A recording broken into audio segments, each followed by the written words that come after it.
आपने जो टारगेट है वो किस प्रकार से आप को कवर कर रहा है? नब्बे लोगों को मादक के जाल में जो है धकेल रहे हैं, लेकिन फिलहाल पुलिस थाने के आई से वो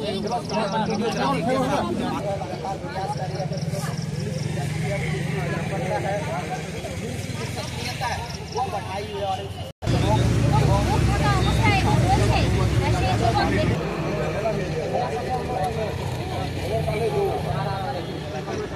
এই কাপসিরা বহুদিন ধরে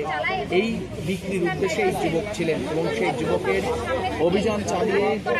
নেটবক্স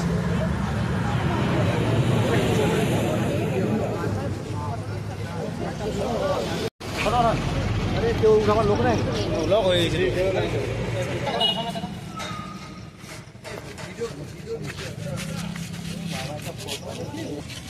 সামনের দিকে তাকান